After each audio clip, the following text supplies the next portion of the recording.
Olá, seja muito bem-vindo ao canal Teologar 7, um ponto de encontro onde nós dialogamos com o texto bíblico sobre teologia. Nós estamos nessa série especial, a série Raízes, falando sobre as crenças, aquilo que nós como adventistas acreditamos sobre a Bíblia e as doutrinas bíblicas. Estamos aqui na doutrina sobre a vida cristã. E hoje vamos falar sobre o matrimônio e a família, ok? Nesta sessão, lembrando, nós já falamos sobre a lei de Deus, falamos sobre o sábado, o mandamento do sábado, no nosso último vídeo. Inclusive, se você não assistiu, aproveita e assista também. Nós procuramos ali trabalhar sobre o conceito do sábado, mais do que um dia do pode ou não pode, mas o que é o sábado, o conceito bíblico do sábado. E hoje então vamos falar sobre o matrimônio e a família. Lembrando que nós não estamos seguindo a ordem exatamente do livro das crenças, mas estamos seguindo a ordem das sessões, ok? Então, para nós falarmos um pouquinho sobre este assunto, eu gostaria de convidar você para abrir a Bíblia em Gênesis capítulo 2, ok? E enquanto você acha aí, deixa eu já deixar aquele recadinho especial. Se você ainda não é inscrito no canal, aproveita e já se inscreve aí. E também ative os sininhos de notificações para você não perder nenhum vídeo. E também, se você gostar do conteúdo, deixa aí o seu like, compartilhe com seus amigos também, para que a gente consiga espalhar para o máximo possível de pessoas esta série, este canal que tem como único e exclusivo objetivo pregar a palavra de Deus, ok? Então vamos lá, Gênesis capítulo 2, tá certo? Nós vamos ler aqui primeiramente verso 21 a 23, ok? Então acompanha aí, eu estou usando a nova versão internacional, então um vocabulário um pouquinho mais moderno, mas o sentido é o mesmo, ok? Diz o seguinte: então o Senhor Deus fez o homem cair em profundo sono, e quando este dormia, tirou-lhe uma das costelas, fechando o lugar com carne. Com a costela que havia tirado do homem, o Senhor Deus fez a mulher e a levou até ele. Disse então o homem, aqui há um poema muito bonito, ele diz: esta sim é o osso dos meus ossos e carne da minha carne. Ela será chamada mulher, porque do homem foi tirada. Ou, em uma tradução não tão contemporânea, ela se chamará varoa, porque do varão foi tomado.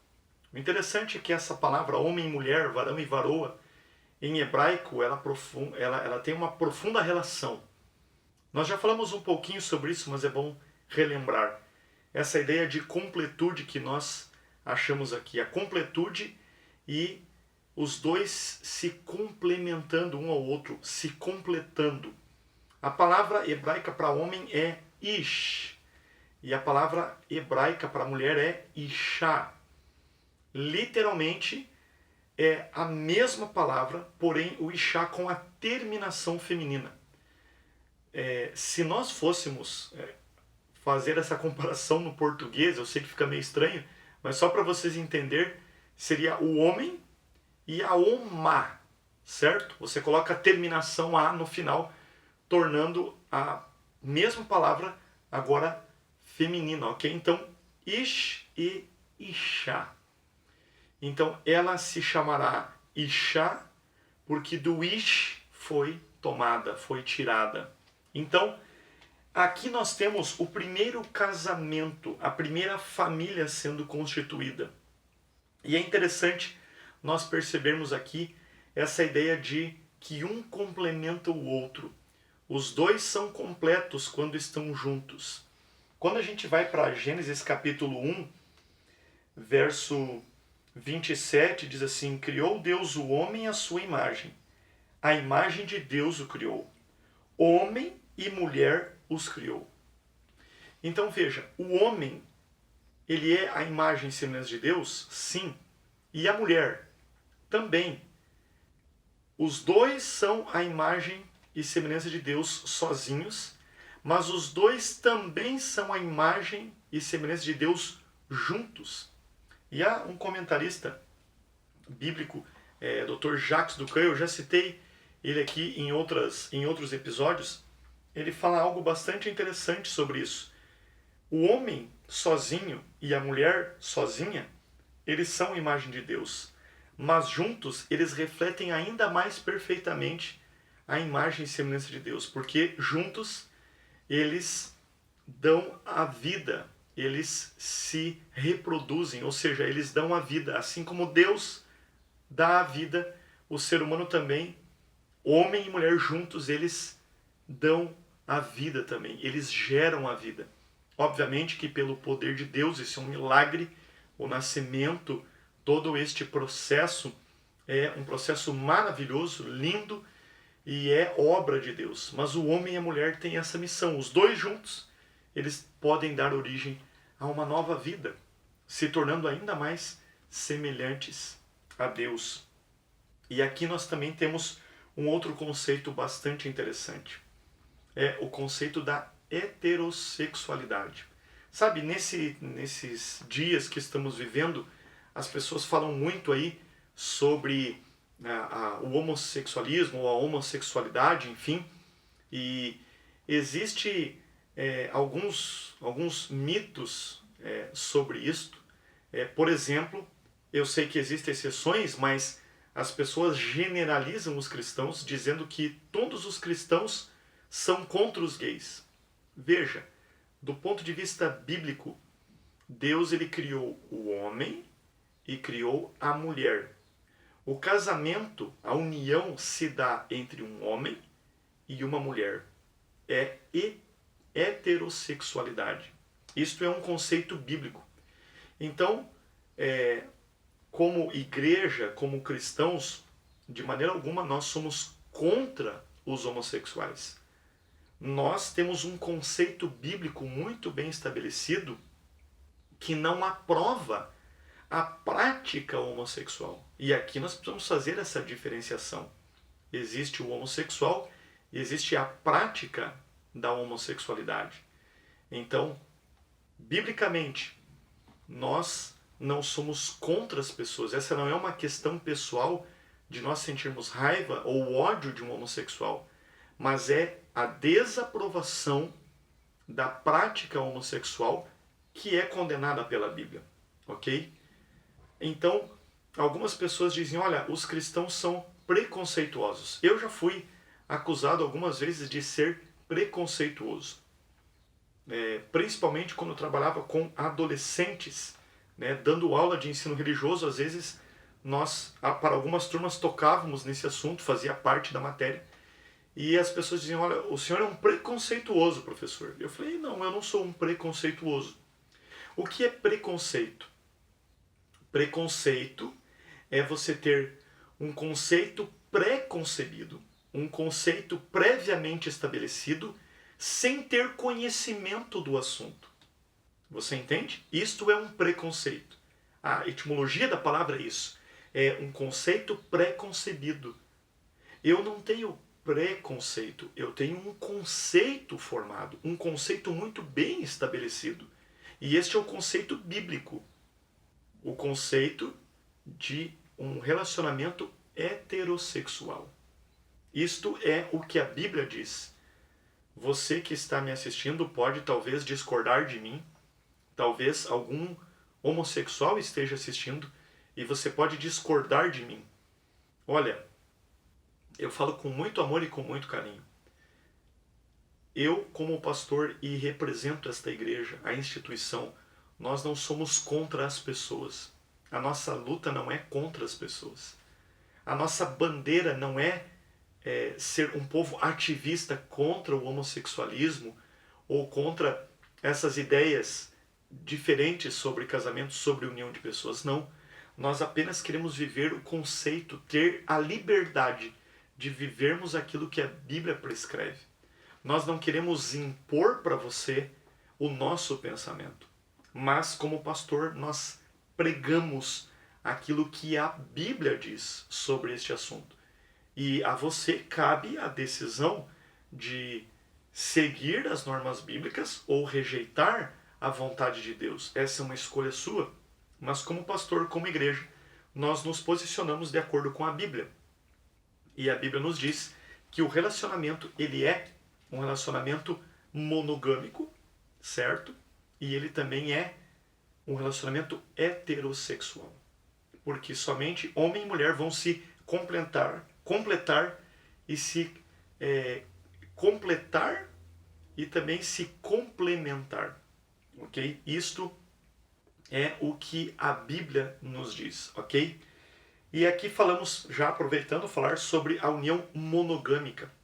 Ah, pastor, mas muitas pessoas da Bíblia praticaram a poligamia. Abraão, Davi, Salomão, os patriarcas. Veja, Deus nunca aprovou a poligamia. Deus até tolerou. Isso nós não vamos entrar aqui nos méritos, nós vamos debater, esse não é o objetivo, mas apenas ressaltando essa ideia. Nem tudo o que era feito era aprovado por Deus, mas Deus tolerava dentro da maturidade que o povo tinha e os costumes que o povo tinha naquela época. Bem, o texto diz então, voltando aqui, que Deus fez o homem e a mulher, uniu os dois.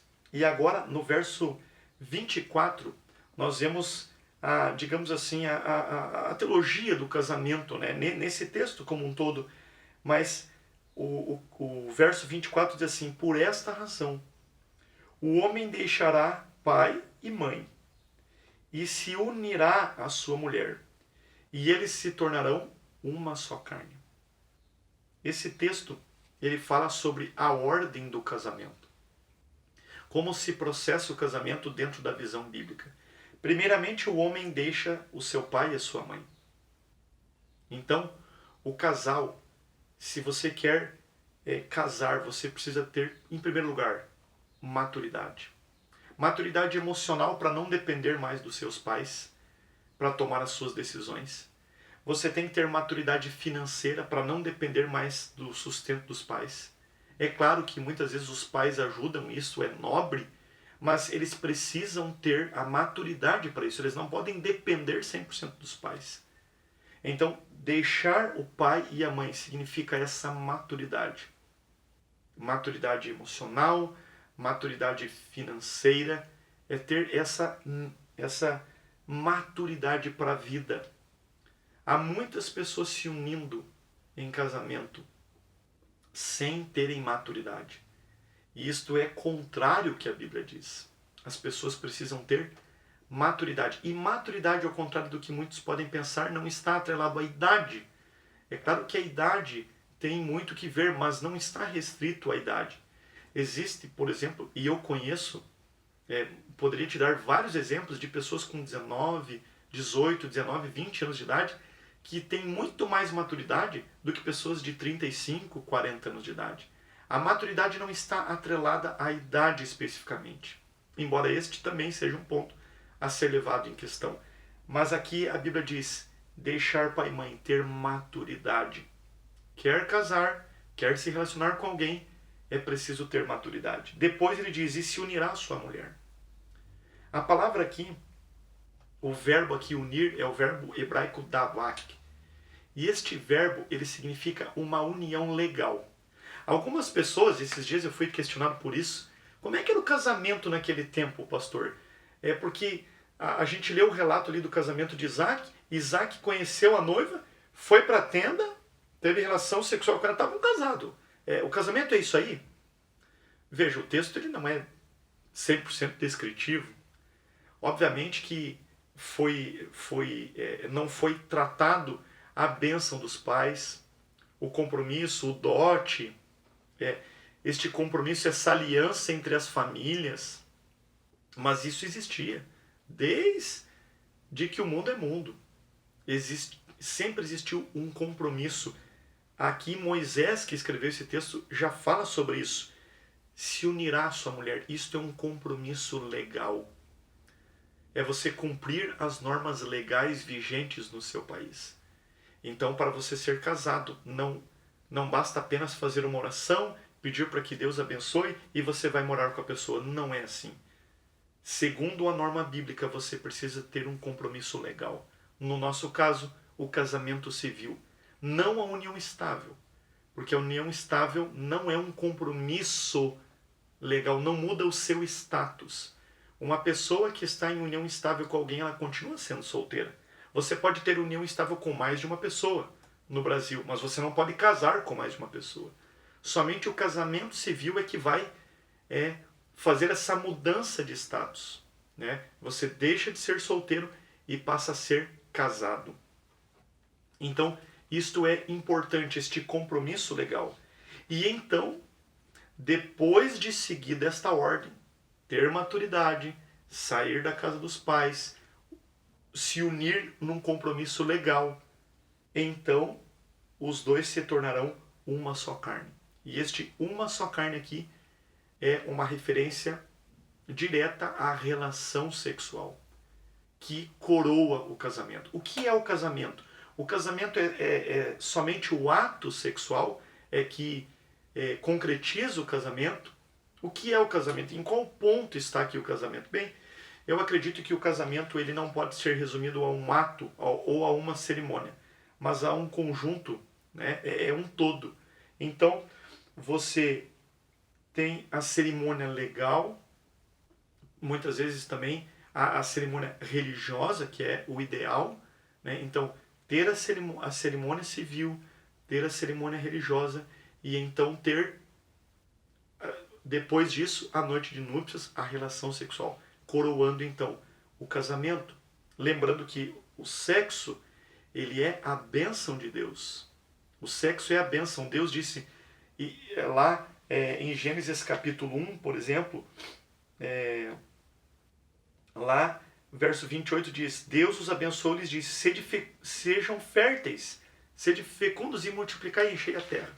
Então, Deus abençoou o ser humano com a relação sexual, o homem e a mulher, dentro do casamento. Esta ordem não pode ser invertida, porque inverter essa ordem é contrariar a Bíblia, é contrariar a criação, é contrariar a ordem de Deus. Primeiramente, maturidade. Depois da maturidade, um compromisso legal. E depois disso, então, a relação sexual. Há muitas pessoas tendo relação sexual sem ter compromisso, sem ter maturidade. E isto é contrário à lei de Deus, é contrário à Bíblia.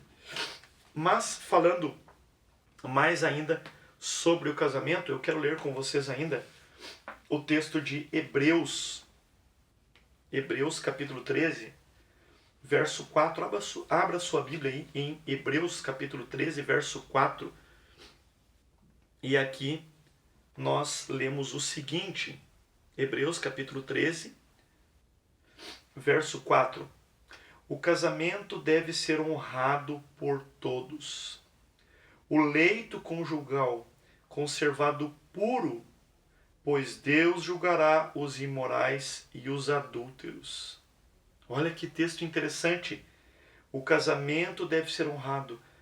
O leito conjugal conservado puro, pois Deus julgará os imorais e os adúlteros. Queridos, não é porque estamos casados com alguém que agora pode tudo.